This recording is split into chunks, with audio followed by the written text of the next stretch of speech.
শুভ সন্ধ্যা প্রত্যেককে। ইতিহাসের পাতায় আরও একবার প্রত্যেককে স্বাগত জানাই। আজকে আপনারা প্রত্যেকেই জানেন যে এসএলএসটি মুভমেন্ট ছিল, অর্থাৎ বিকাশ ভবন অভিযান এবং এসএসসি ভবন অভিযান। এসএসসি যে ফ্রেশার্স ক্যান্ডিডেটদের সঙ্গে অন্যায় করেছে তার বিরুদ্ধে যে একটা আন্দোলন, সেটা আপনারা প্রত্যেকেই মেইন স্ট্রিম মিডিয়া থেকে শুরু করে সোশ্যাল মিডিয়া প্রত্যেক জায়গায় দেখেছেন। আমিও আপনাদের আপডেট দিয়েছি, আমিও সেখানে সরাসরি উপস্থিত ছিলাম। তো কি হয়েছে সেটা আপনাদের সঙ্গে খুব সংক্ষেপে তুলে ধরছি, এবং আন্দোলনের যারা নেতৃত্ব দিয়েছিলেন তারা কি জানিয়েছেন, এবং অবশ্যই আপনারা এই ভিডিওটা শেয়ার করুন যদি সম্ভব হয়।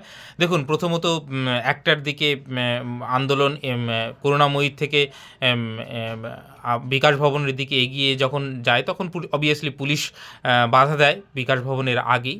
তো সেখানেই পুলিশের সঙ্গে সরাসরি বচসায় না গিয়ে আমরা কিন্তু রাস্তায় বসে পড়ি।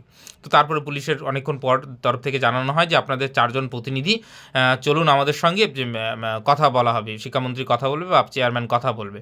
তো সেক্ষেত্রে প্রত্যেকেই না করে যে যা কিছু হবে রাজপথেই হবে, আর কোনো 4 জন প্রতিনিধি গিয়ে ওইখানে বন্ধ ঘরে কথা বলা হবে না। তো সে অবভিয়াসলি পুলিশ সেটা মানে সম্ভব হয়নি। তো তারও অনেকক্ষণ পর একজন আইপিএস অফিসার আছে, তিনি বলেন যে চলুন আপনারা অন্তত কথা তো বলুন, আপনাদের কি বক্তব্য, শিক্ষামন্ত্রী কথা বলতে চাইছে। তো তখন আন্দোলনকারীদের তরফ থেকে যে দাবিটা করা হয় যে হ্যাঁ, আমরা প্রতিনিধি তখনই পাঠাবো যে যদি সেইখানে লাইভ করতে দেওয়া হয়, এবং সবাই লাইভ করবে, সংবাদ মাধ্যম থাকবে, সেই উপস্থিতিতে আমাদের সঙ্গে কথা হবে, কোনো বন্ধ করে কোনো কথা হবে না। তো অবভিয়াসলি সেটা মেনে নেয় না তারা। পুলিশ বলে না, সেটা তো সম্ভব নয়, সেই পারমিশন আমরা পাচ্ছি না। তো তারপরেও অবস্থান চলে অনেকক্ষণ, এসএসসির বিরুদ্ধে স্লোগানিং চলতে থাকে। তারপরে মোটামুটি ধরুন সন্ধ্যার দিকে আপনারা প্রত্যেকেই দেখেছেন যে বলা হয় যে শিক্ষামন্ত্রী একটা বাইট দেয় যে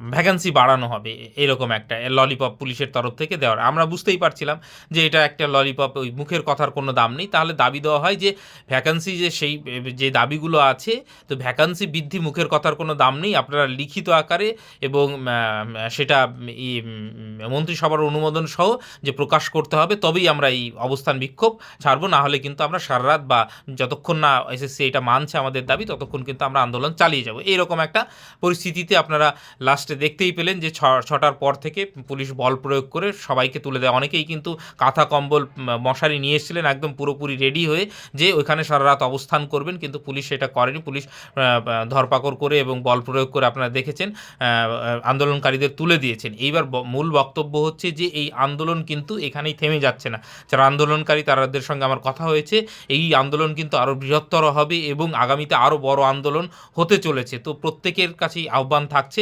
আন্দোলনকারীদের তরফ থেকে এবং আমার তরফ থেকেও, যে এই যে এসএসসি যে ফ্রেশার্স ক্যান্ডিডেটদের সঙ্গে প্রতারণা করলো, সেইটার বিরুদ্ধে আন্দোলন করুন এবং প্রত্যেকে সামিল হন এতে।